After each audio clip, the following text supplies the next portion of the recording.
Welcome to the Roundtable, episode 119. I'm Jennifer Eller, the Events and Environment Ministry Leader, and with me is Mike Hill, our lead pastor, and then between us is Aaron Briggs. Yay. I was always waiting to use these things. Aaron, great to see you. You as well. All right, so quick question.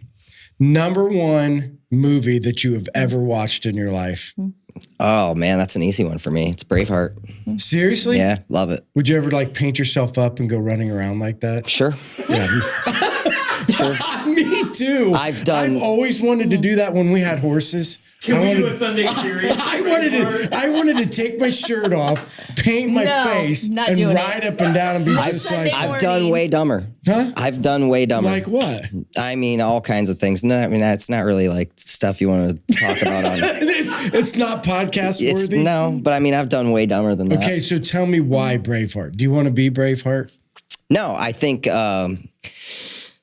I mean, there's so many great lines in that. It's got everything. It's got comedy. It's got a man that stands up for comedy. Yeah, in Braveheart. Oh yeah. Okay, I must have missed it's not that podcast worthy either, but I must have missed the. But there's some funny stuff in there.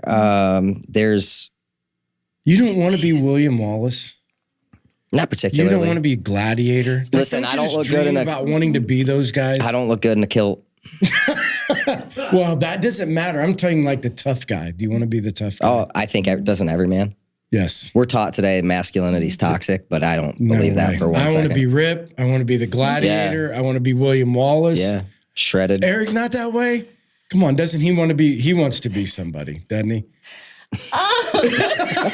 Come on, Jennifer. He is somebody. Eric's never said like if I could be anybody, I would be. No, but he does like Braveheart too. So he probably does because that's one of his favorite movies. Yeah. I mean, and the ending where he yells freedom. Yeah. When they're trying to get him when they're ripping him in pieces. Yeah, literally over, and it's bow down to what we say. Yeah. Bow down, and he says no. No. That's like, whew. Yeah. Love it. Jennifer, do you have a favorite movie? Actually, it's Pretty Woman. With Richard Gere and Julia Roberts. Because, like, why is that one your favorite? I don't know. I mean, there's a love story to it, and she comes from, she was a prostitute, and then she, is that Richard Gere? Yeah, huh? Richard Gere. Yeah. Oh, okay. And then, just the pretty dresses. So do you like the romantic crap?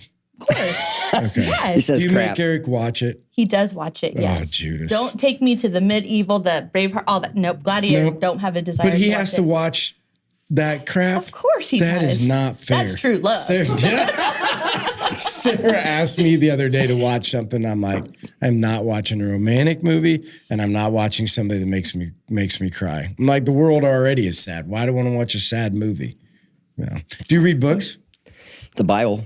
That's about it. Okay, well, give me one story in the Bible that you've always been fascinated with. Always, or well, maybe lately. Do you got one lately? I've been hammering through some of the prophets. Okay. In a story in particular, I don't know, but I've been really trying to get through Ezekiel. Okay. And why? I just think there's a lot within the prophets. Yeah, I just didn't know if you felt led to go there, or somebody told you. No, my journey when it came to the Bible started with Proverbs. And my dad actually told me, he's like, that's not a great book to start with. Really? He's like, if you haven't really got into the Bible, like there's better ones to start with. Okay. And I went there anyways. And there's some stuff that's hard to make sense of, I guess.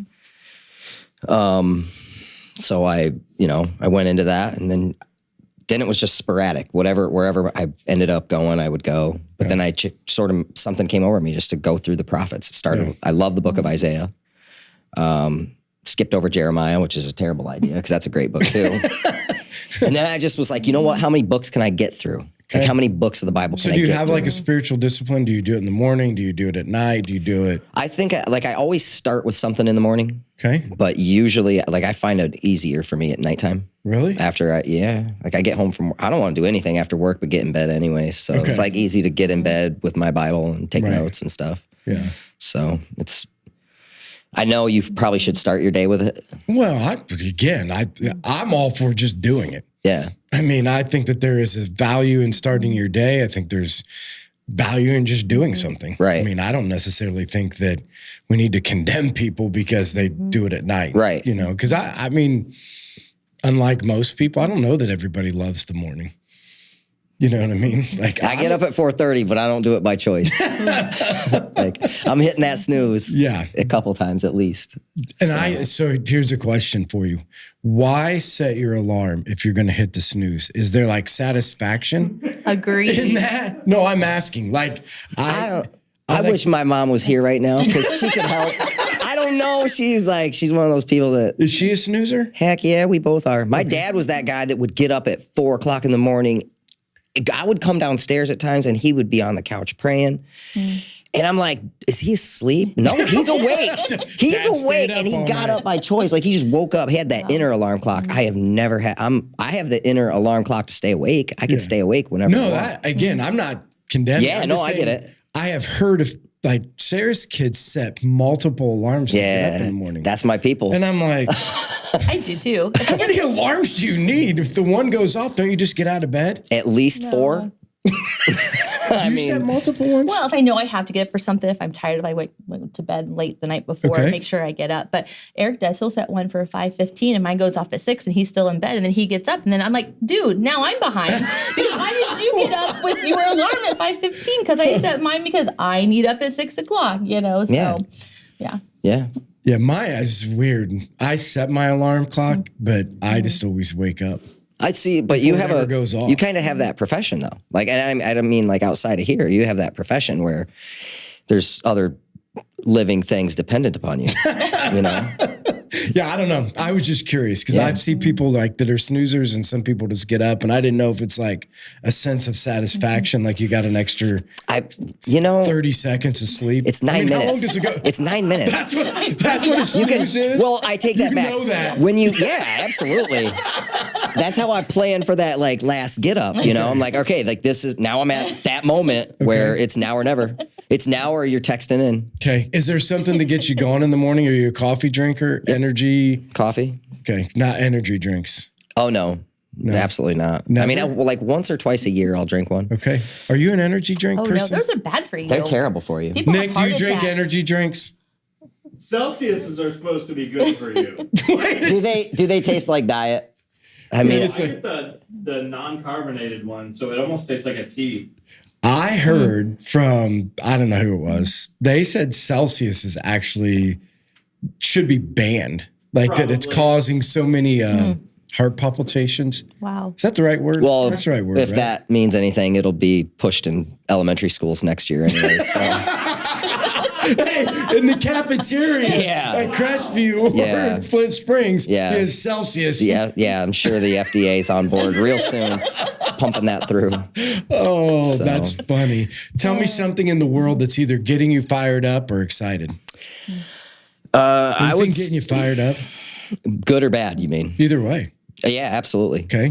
When the movie Sound of Freedom came out, Oh, yeah. that's one that to me Tell is everybody that hasn't listened, what's Sound of Freedom? it's a movie about sex trafficking, in particular with kids. But I mean, it's massive worldwide, and it's happening. It's happening here in Huntington. There's no way it's not because they're showing it happen in communities, and there's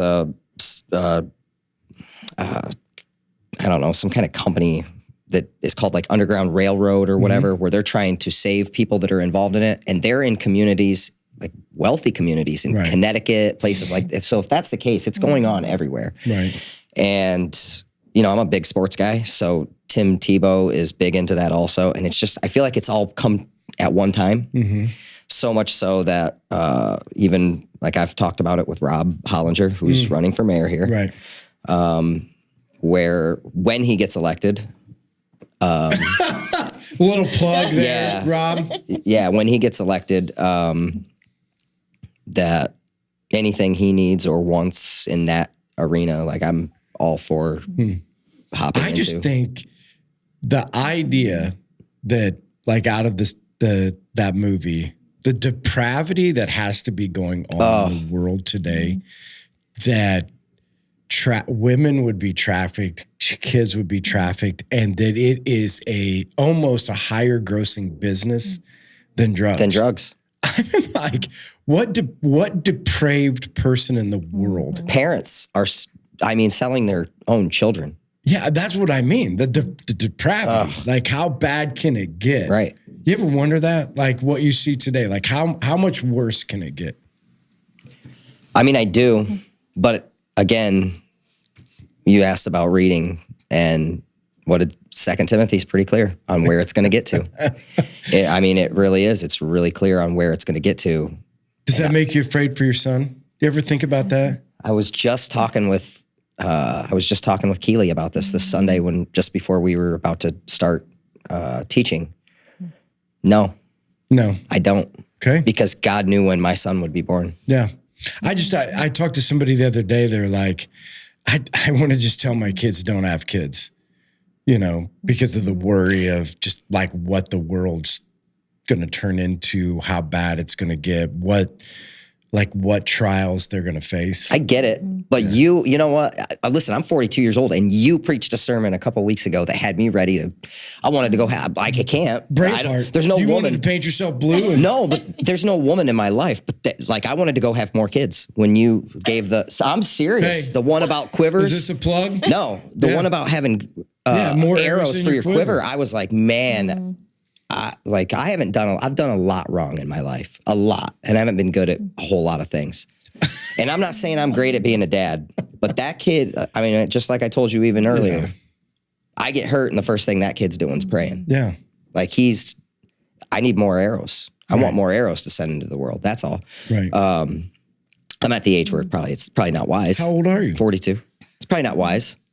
I don't want to be doing this when I'm 60. Well, you could find a 25-year-old or something, and I did that once. It didn't work out. I'm just saying. You can go for the younger ones and see how that works out for you. No. Nope. Did it once already. Tried that. Okay. Anything else getting you fired up, getting you excited? Not really. Okay. Tell us about growing up. So you were a pastor's kid. I was. Right. And so I think it's interesting anytime that there's a pastor's kid to just kind of like get your perspective of the church or your perspective of God growing up with, somebody that was because it's one thing perspective on God, another thing perspective of the church. You said exactly what I was going to say. That is always an interesting dynamic. Yeah. So my perspective of the church wasn't always great. I have a lot of the same experiences that a lot of people who don't go to church had. People that were judgmental. And because I was a pastor's kid, you can just about guarantee. Now, I don't know if it's true with your kids, but I got in trouble. I got in trouble. It is one thing you can guarantee with a pastor's kids, they're going to be the troublemakers. Yeah, I was rebellious. I was partying, doing drugs. I was that kid. Well, wait a second. Let's talk about this for a second. So first of all, did you guys travel? Did your dad plant a different church, or was he a church planter? No. In fact, he got. So where were you guys? So I don't even know your story. He went to college in Colorado. Okay. And went to a Bible college that was in Colorado Springs, and then that's where you were born. Nope, I was actually born in Columbia City. I know, it's weird. Okay. So born here at the age of 4, they moved to 4 or 5, moved to Colorado for him to go to Bible school. Okay. To become a pastor. Okay. And then that was just like a revelation or what? Yeah, I guess. What was he doing before? Managing a fast food restaurant. Really? He was so you just 19 years old. like 19, 20 years old, 21. Be a pastor. Yeah, something like that. He must have been a little older than that because he was 19 when I was born. So. And your mom was like, she was on board. Okay. Anyway, there was a few experiences they had in certain situations which any of us who have ever been like, when you have to have had those where something occurs and you're like, there was nothing else that could be but God. They had a few of those moments where I've heard those. Sure. I won't get into all of them, but there was moments where those kind of things occurred and they were like, yeah, we're supposed to go I'm supposed to go to college to be a pastor. So he goes to school. So then from after school, then what? Ithaca, New York. Ithaca. Where Cornell University is. Okay. So if you're a person of morals and things like that, really out of like a fish out of water in that area. It's in Ithaca, New York. Yeah, So he took a church that they were about to shut down. Okay. And averaging like 30 people a week. Okay. And, you know. And so this is when how old are you? I was 8. Okay. Just had my 8th or 9th birthday. Okay. So anyway, I just wanted to get the 89. context because I wasn't sure. And because he pastored all the time in New York? All the time that he was in New York, yes. Not all the time that I stayed a couple more years after they left. Okay. So, but yeah, he was, and then there was like a 2 year and a half period of time in between one church and another church. Yeah. Well, and the thing that I was going to get at is so like the whole concept of everybody gives a stigma to PK kids, like the PK kids are the kids that rebel. You think they rebel any more than anybody else? And if you think they do, why? Like, why would that be? Do I think they necessarily do? No, but I also think there's when you're a PK, there's a lot of people praying for you too. So sometimes the answer to prayer is you getting in trouble. Sometimes it's you getting slapped around a little bit by issues that will stop you from further getting in trouble. And I definitely was that kid. You were that kid. Yep. So in that growing up, like perspective as a kid, and then how did it change as you grew up? So you're 8, you're 9 years old. I mean, I'm assuming your perspective of the church isn't bad then. No, I probably didn't really have my first where I had some, and my parents were real good about not talking about things in front of us. So when there were church issues, there were times when, say, the conversation would start and my dad would say, not now. Right. And then it was husband and wife talk later. We're kids. We didn't know. We just thought that the conversation ended. But as we grew into our late teens, early 20s, some of those conversations were had with us that were like, this is why we did what we did, just so you know. Like this was going on. You guys didn't know about it. Right. Type of thing. And so, I mean, there was never a ton of detail in terms of about people in particular, for sure. but situationally with what was going on with inside the walls so of was the there church. something inside of the church that turned you on, turned you off? Like what was it that was That like, eye chair. Huh? That eye chair. Yeah, there was always those people, you know. And I'm not saying that the church shouldn't have something that's for people. But I think people always want to be fed and they never want to feed. Right. And that's a common theme. I think the statistic, so any of you guys that are going to look this up, it's close to this, but in Barna's research, it says, and then he doesn't use the eye chair as an example, but he's like, why pastors leave or why pastors get out of the church. And essentially, there's 15,000 pastors, and I think it's a month or I can't remember what it is, that quit because of the definitions of what happens in the eye chair. Like there's just so much, I don't even know what the right word is. All about me. And if you don't please me, you essentially get crucified for not doing it. I was married at our second church. I was married to a woman that I met, and she was a great, like, listen, that one, I thought she was a great girl. We didn't work out. Okay. Met her there, and we butted heads big time. Okay. And at times in our marriage, because she had grown up in that church forever. Her family had. And I came when I was, my dad came there when I was 20. Right. And I already kind of had an idea about what church should and should not be. And I wasn't living it anyways. I mean, had just quit partying and eventually went back to that anyways. But I mean, I had just quit partying and kind of trying to start what I would say living the correct lifestyle, but without any substance. Right. And we butted heads big time on some of those issues because she would say, like, this is what's being said and this is what your dad's not doing. And I'm like, that's number one, it's my dad. And I know what my dad's heart is. My dad's heart is always about trying to win people to the Lord. And when you have a church of 300 plus people, you can't win everybody. Like, you're not going to make everybody happy. You can't make 30 people happy. Right. It's tough. Right. You know, it's hard to make everybody happy all the time. Right. So take us through your spiritual journey. Like, so you grew up in a church and then you had a period of like, you walked away, had a period of. I would say. I mean, because obviously at some point you had a significant moment where you love Christ or come back, like,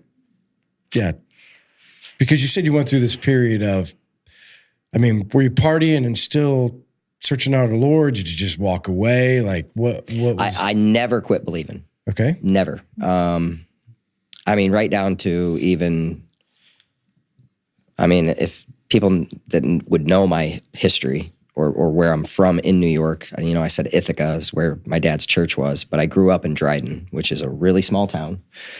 Like Scranton. Way smaller. Really? Way smaller. Wait, are you talking Scranton, PA? Are you talking? Yeah, I'm thinking. Oh, Scranton's. Yeah, isn't that the office? Yeah, Scranton. Listen, Scranton is small. if you drive down I-81, Scranton's on one of the boards. You know, it's on the signs. No, I know. Dryden's not. Well, Dryden's way out smaller. there at some point, I feel like I drove by. Scranton's supposed to be this little small town, right? No, yeah. Okay, so Ithaca's got like, I don't know why Scranton came up.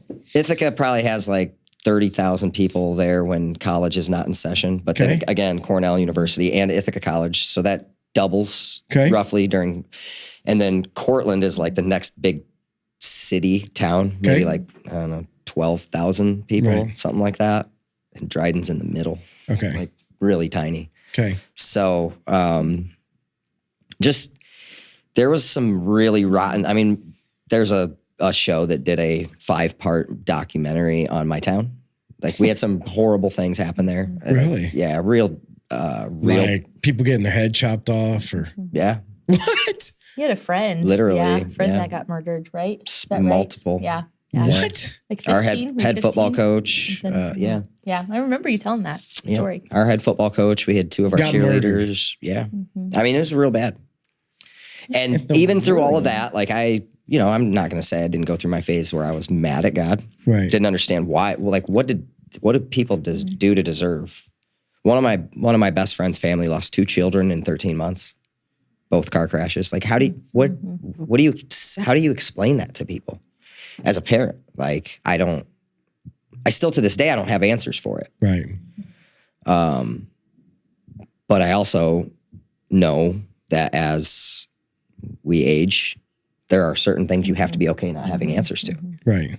Because it's not our job to know. So, but again, you're over there, you're in this, you got all this stuff going on. I mean, at this point though, you're not like loving the Lord. Oh God, no. Yeah. I mean, Absolutely you're not. believing, but those things are. Right. I wouldn't say I started loving the Lord until I was 40. Okay. So it's roughly right about 2 years ago on the dot. Okay. And I always tried to instill biblical values into my child. I always tried to, in fact, I think it's ironic because when the first moment that really ever occurred was the day they sent all the kids home from school for COVID. My son got in the car and I was with my ex-wife was in the car with us and he was worried. And something came over me just to pray. And I was using meth at the time. Like, so I wasn't sober. I wasn't by any means trying to live a life where I was following Christ. Right. And something came over me to pray with him, the 3 of us in the car. And it was the first time in my life where I had ever prayed. And in that moment, it was like I felt something come off, like a weight off of us. And I was like, none of us will get it. Not only will we not get it, we're going to be fine from it. I don't know what happened, but until I quit believing that prayer worked, I never got it. My son's never gotten it. We both were fingernail biters, nasty human beings. I mean, like touching everything, going What's so into nasty about biting your fingernails? Well, I mean, like now I view it gross because I finally stopped doing that. And I did it for 30 some years. And it's like, you go into Walmart and you touch stuff. And then like the next thing you know, you're biting. And I'm like, man, we were disgusting. No, see, that's why you didn't get it. Probably. That's why. It might all be. these hand washer, right. Hand sanitizer people, they're sick all the time. Well, I knew. Hey, quit washing your hands. Yes. You touch stuff at Walmart and stick your fingers in your mouth. You should never use anything what is that? Antibacterial? Yeah, because you have good bacteria on your hands. That's the science part of this. You're preaching to the choir. Yeah, like you need the good bacteria on your hands. It's called normal flora. Yeah. It's good stuff. I don't disagree. There you go. Hey, you're preaching to the choir. I'm good with all that. So you're out in New York. Yeah. You meet your wife. First wife. Yeah. Okay. First. Yeah, and you have your son. No. Yes. Son's here. No, I know, but not in New York. New York. No. Okay. So why did you leave New York? So and how did you? Did you go from New York to here? Yeah. I got what? I had a pretty public arrest. Okay. And so I just ran from my problems. Okay. So I don't even know what a pretty public arrest, like something you don't want to share. I have no idea what you're talking about. Yeah, it was pretty bad. I'll share it. Public okay. So I was a teacher. Okay. Sorry, Mom. Well, no, you don't have to say No, it's okay. No, I don't mean it that way. No. I'm just trying to get I didn't know what. No, it's okay. So you were out It's okay. there. I don't hide who I am. I don't hide. I can't. My answering for my past is over. Yeah. In fact, if anything, what it could allow people to do is understand that there's nothing that's not salvageable. Jesus really likes to take things broken. Amen. And so, on Sunday, this is a side note, but when you were talking at the end of how Jesus loves everybody, I thought of Aaron and I thought of his story. You popped in my head, you coming. It's like, wow, redeemed. Talking about being redeemed from things. It was like, so. Yeah, that's awesome. It was pretty, it's like, ooh. So like I said, I was married and we were not intimacy was a big issue. Okay. Right. So, and I was a teacher. Okay. So I had started, instead of cheating in a way where I could not get caught, I thought I would pay for cheating. Got it. And I made a verbal agreement with a police officer. Got it. And so once my name hit the right, that makes so I got instantly, I had to go home and tell my wife that, right, which that was probably that was even still to this day. Like I've actually been in contact on a couple different occasions with her since then. It's been 12 years now to say, I don't care if I've apologized before, like what I put you through, no matter what our marriage was or was not. Right. Nobody deserves that. Right. She got publicly humiliated. Publicly humiliated. Yeah. And that still to this day bothers me. Right. So then you from there end up in Huntington because your parents are here? Okay. So at the time they were in Columbia City. Yep. And I was actually sort of flirting with the idea of moving back to Colorado because my brother was out there. Okay. Him and his now ex-wife weren't doing very well. Mm-hmm. And so I was like, I don't know if I really want to go out there and cause an issue with them. I'm going through my own thing. Right. So I stayed here and I got a job as a bartender. That was like really good idea, 'cause I go from teaching to bartending and within 3 weeks I got an OWI. So I was walking everywhere and, really having to think through some things. And probably right at the end of that, when I was just about to get my license back, I met my son's mom. I had just actually done my 3-day stint in jail. And somebody had mentioned, I was going for my master's degree at the time, which was online. Somebody had mentioned that this coffee shop had free Wi-Fi. And I was like, cool. And I went down there and met my son's mom. We were together for 4 or 5 years. And as is the case with all relationships that I've found myself in so far, somewhere along the lines, they quit working. Yeah. So, but what brought your parents to Columbia City? Oh, that part. That's just like coming back home for them? That's No. So my dad, again, this was one of those moments, actually.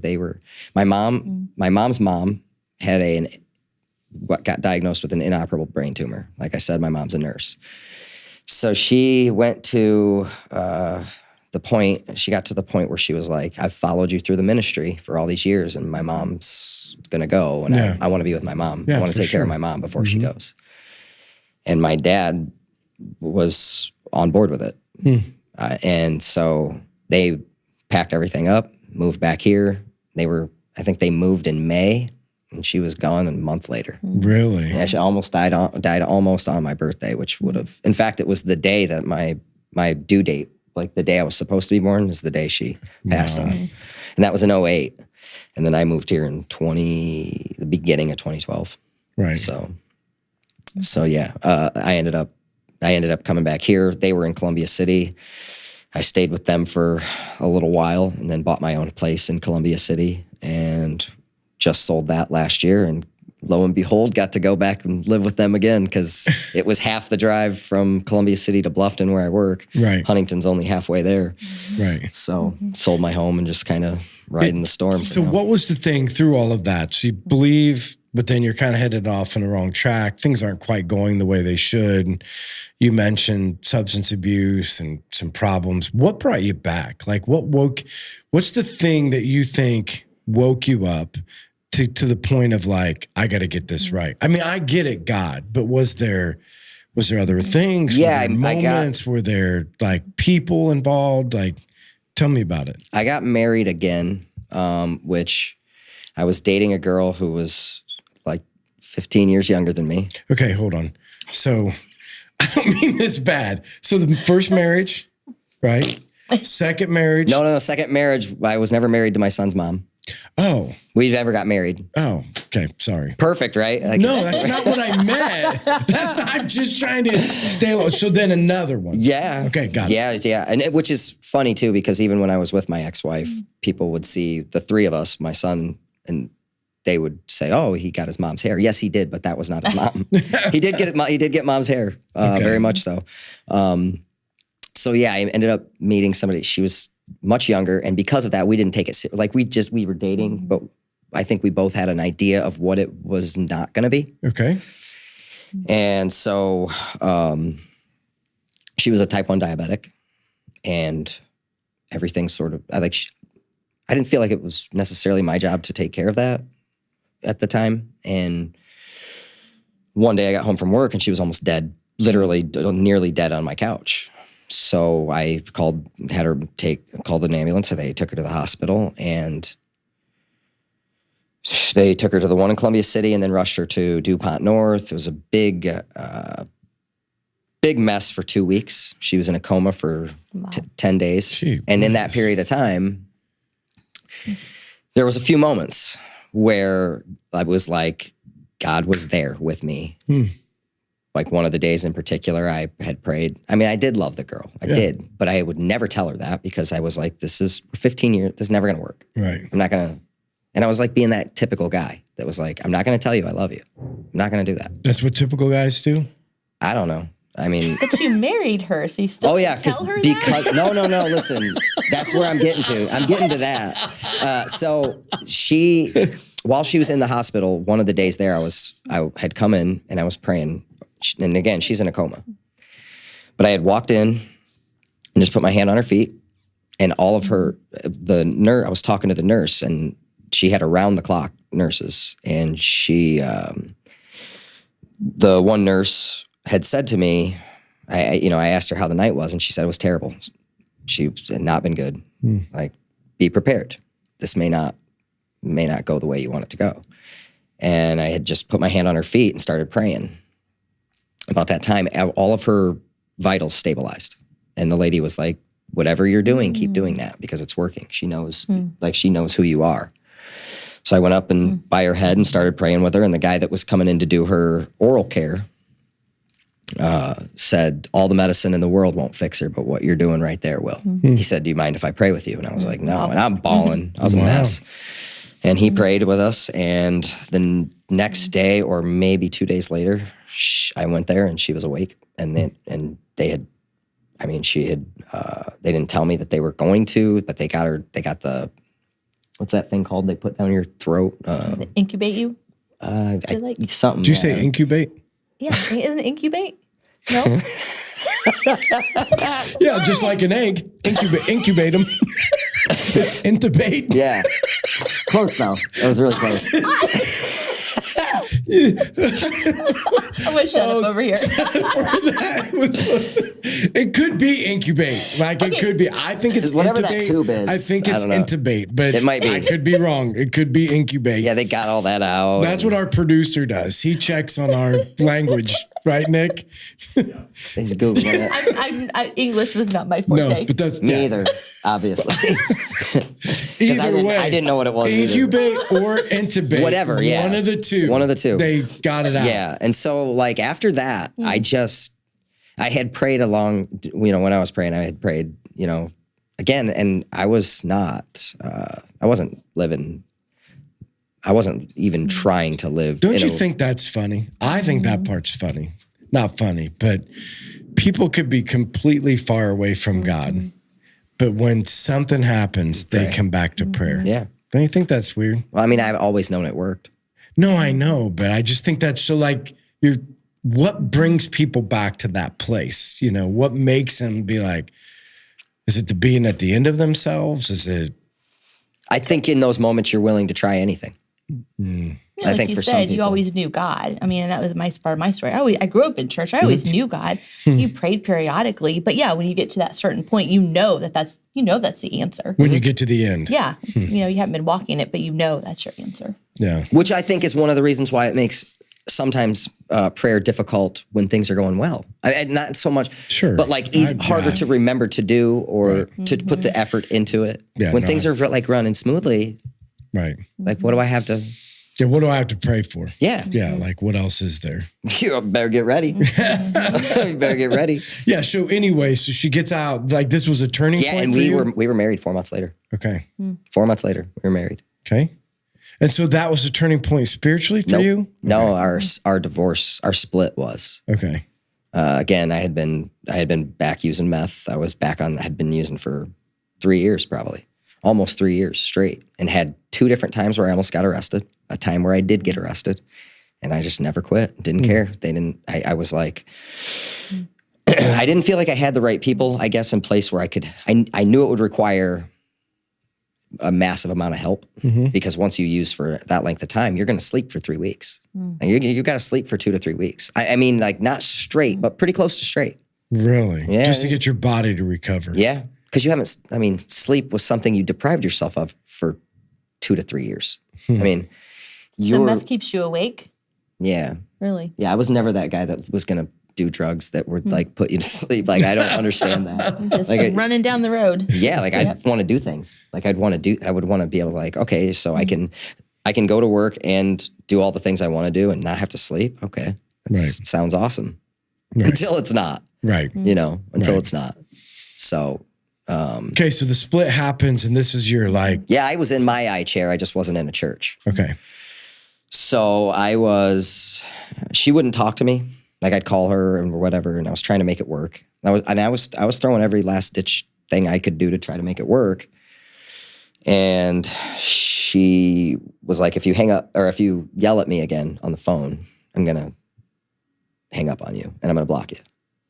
And we were talking, and I raised my voice, and she hung up on me and blocked me, and I threw my phone down, and I literally cried out to God on my hands and knees, what did I do to deserve this? And for the first time ever in my life, I got an answer, and I don't know what audible, I don't know if it was audible, I don't know if it was in my head, I don't know, because I was bawling too. But I heard in the stillest voice, what did I do to deserve you running for 40 years? And I've never been the same. And I've just never been. Do I still war with my flesh? Yep. Do I still, am I still a wretched human being? Yep. Right. But I've never been the same since. So that in was the moment. Yeah. So in that journey, most influential person, somebody that was walking the journey with, like who was the person for you during that time, or even during all of your life? Do you have somebody that's? I mean, like, it's at different points in time, it's been my mom and my dad. Okay. I would say for my younger years, boy, I butted heads with my dad bad, but like my dad was the influence. He was. I to some degree, I feel like if you don't butt heads with your teenage boys, you probably aren't a very good dad. Like you're probably not instilling some things that like that are important. Thank God, my son's 9; he's not a teenager yet. But I know that there's probably going to be some times where we probably won't see eye to eye on some things because you don't understand things as a teenager. Right. You know, my dad would give me a hard time about drinking and doing drugs and stuff. And, so much so that there was a few times where it almost got physical. Right. And I look back now and go, thank you. Yeah. Thank you. Right. For standing up, for caring. I almost went to prison. I mean, I've been a felon before. Like I almost went to prison having him as my dad. I can't imagine if I hadn't had that. Right. I can't imagine. Right. Like I would have definitely, and I'm not I'm not built. I'm too small for prison. Way too small for prison. Way too small. That is hilarious. Yeah. So dad and mom. Yeah. Influential people. Yep. And then like I've just always had, I think there's people that influence you at different points. I'm one of those people that church isn't enough for me once a week. So I'm watching pastors preach and sermons 5 or 6 days a week. Yeah. I mean, I literally, that's what I fall asleep to every night. And it just, like for a while I was listening to Stephen Furtick and really kind of pushed away from that on some issues that I look at and go, the more I get into the word, I'm not so sure how much he's that guy that you should listen to. But now it's, I listen to a lot of John MacArthur and Vodi Bakum. Probably Vodi more so than even John MacArthur, because I love guys that preach the word with no shame. No shame. Like there's an interview he did for, I think, CNN a few years back, and they were talking about women. It was when Palin was running. Mm-hmm. And he was like, no, I don't think she should be. And they were like, why? And he said, because the Bible says so. And they were like, well, what about Deborah? And he said, listen, I'm not a politician. My job is not to bend to what the culture says. My job is to be a preacher and preach the word. And I was like, man, this guy, that's what got me started with him. I was like, this dude is vehement about the word, and I love it. Right. So he's probably the guy I would say that recently has been influential. Yeah. But in person, I'm kind of in that number 2 chair, man. I haven't really gotten out. I haven't gotten out and like I've been scared to. Again, a lot of my issues I've had with people. I've been scared to get back out into the world, I guess, and do some of the. No, that makes sense. Yeah, good. All right, so we're at time. So you got questions, Jennifer? Didn't it go by fast? On. Yeah, 38 minutes already. Yeah. Did go quick. Well, Aaron has an amazing story, so, that's easy. Okay, Peggy Eads here. Best childhood memory, and when did you decide to follow Jesus? Well, we kind of know when you said follow Jesus, but what was your best childhood memory? Best childhood memory? Or are we going, where do we draw the line on childhood? High school. High school? Oh, that's easy. Okay. Man, I just actually posted this on Facebook. Man, I got to score a touchdown in Syracuse's field. It was an 80-yard interception return. Wow. It was a team that was projected to crush us. And you beat them? We were up 13-6, and I had the game-decisive interception. Wow. And we ended up winning 20-6. That's awesome. Yeah. They have it on video? You bet. It's on Facebook, man. It's on Facebook, yeah. So you can go back. Did you post it on Facebook? Absolutely. You posted from the VHS. Your interception on from Facebook. the VHS tape, which I was watching on my TV. Okay. I took my phone. I'm going to have to go find your Facebook. Yeah. Yeah, so I can watch this interception. Okay, just a comment from Troy Oswald. Just want to thank Aaron and his friendship and conversations over the past few years. It's awesome to see a man after God's heart. Love that guy. Mm-hmm. Yes. It's funny, him and my son have a little thing with each other. He's, my son told him that his band was mediocre. That's awful. So now Troy always picks on him. That's hilarious. That he's got the guts to say that to Big Troy. I know. He'll be sitting next to me in church when Troy's on stage, and he'll be like, he's like David and Goliath there. Yeah, right. He's David. Yeah, going after. Karen Bennett, what is something God has taught you about himself since you become an adult that you never were taught as a kid? Oh, I think that, I was taught this as a kid, but I don't think you can really be taught it until you have to walk through it. And that is Romans 8:28. You're not going to understand everything, but all things will work together.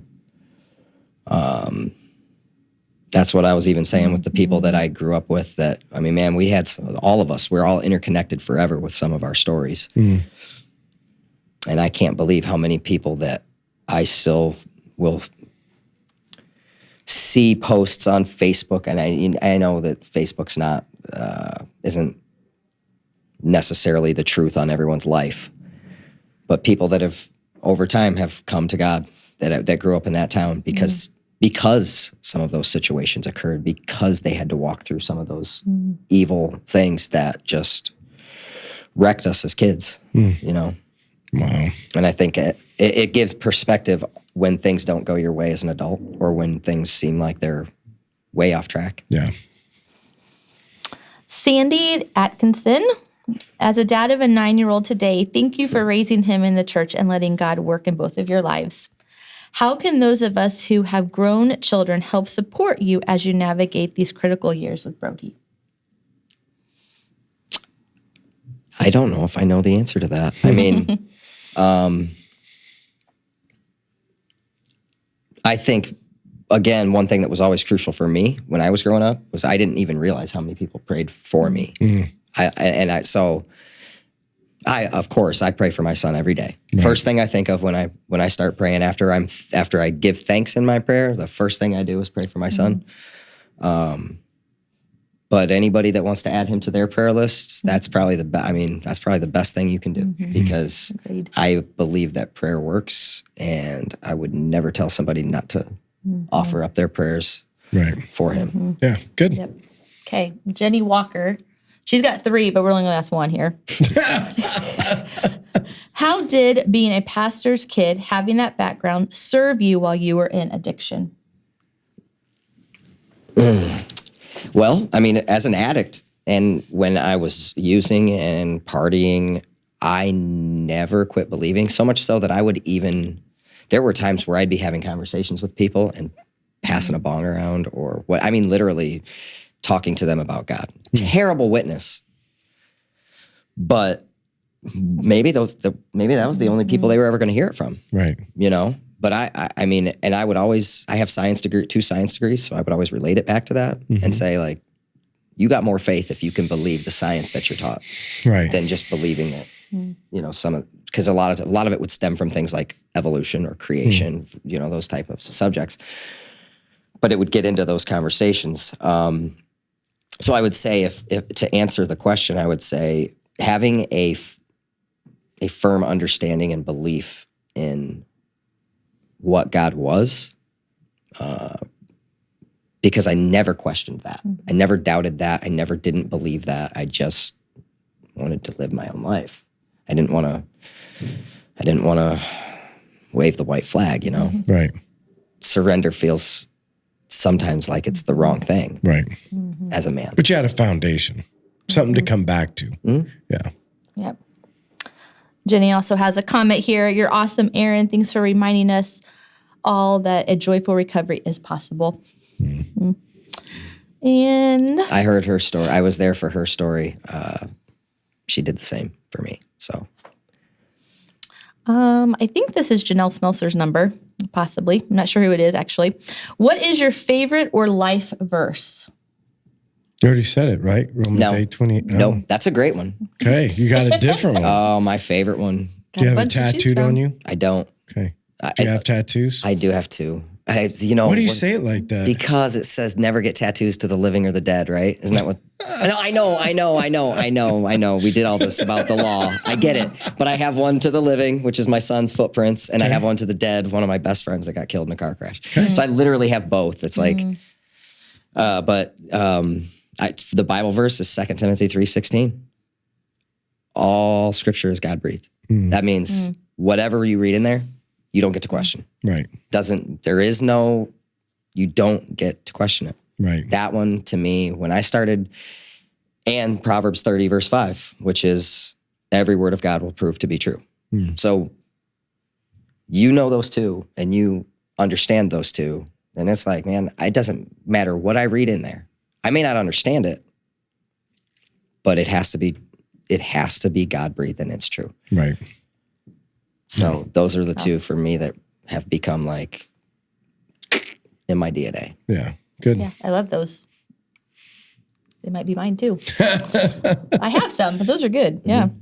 Okay. And the last one from Jamie Tackett. What are some donations that would be helpful for the children's ministry? Wow. Look at that. Honestly, like, I haven't come across anything that we haven't, If you could dream, what would you want children's ministry to look like? Basketball court. Syracuse football field. Yeah, I mean, so you can relive your past if we can get like a 40-yard football field. I mean, anything sports related, that's my bag, you know. Champs, there's a football field. I know. Like The only problem is it's Green Bay Packers turf. That's all right. Yeah. That's all right. Skin might fall off if you touch it. That turf is so bad for sports. It really is. Like you'll get dug in, and then the Nick Chubb injury. Yeah. That doesn't happen on grass or even the AstroTurf, you know? Yeah. Like that was, again, fluky injury, but still that Nick Chubb injury was. Did you see that? No. Do you know who Nick Chubb is? His knee was like an elbow the opposite direction. It was really running bad. back for Cleveland. Yeah. And he got hit in the side of the knee. Yeah, no, I did watch some of the Ohio State Notre Dame game. We had that on. Okay. I think Who were you rooting for? of course, Notre Dame. Yeah, that was a bummer. Or Purdue fans. Why? Of Why would course we want Notre Ohio Dame. State?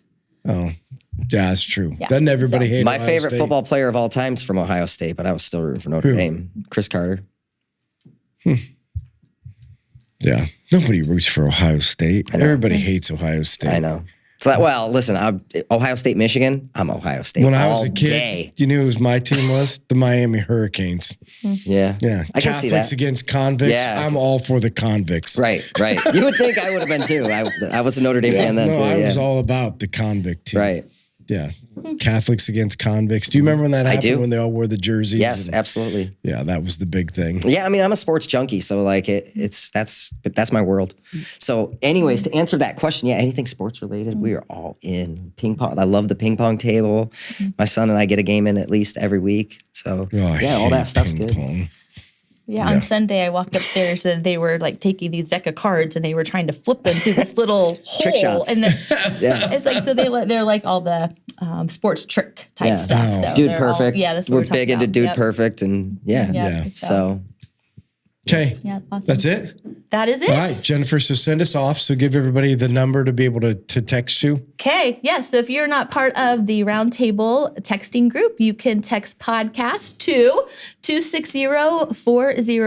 260-408-8383. And then every Tuesday, we'll send out a text message of who our guest is going to be and a little bit of bio about them. So you can text us some questions that we could get to know them even further. Yeah, awesome. So when this comes out, so if you're watching and or listening, when this comes out, make sure that you share, like, comment. That way it gives us an opportunity to get Aaron's story out to a lot more people, because that's what we believe. We believe in the power of story. I mean, that's been Life Church forever. And so we think everybody's story matters. And so your story, and again, I think this is, because I think that there is this, I won't say it's a mindset, but people that think like you can never get over addiction, right? And that you can never flourish after addiction. So, I mean, seeing stories of people and hearing stories of people that can flourish after addiction, can flourish in the things that God has for them, even though life doesn't go quite the way that it's always supposed to go. So I think that's a great story to be able to share. So if you're watching, listening, whatever, share this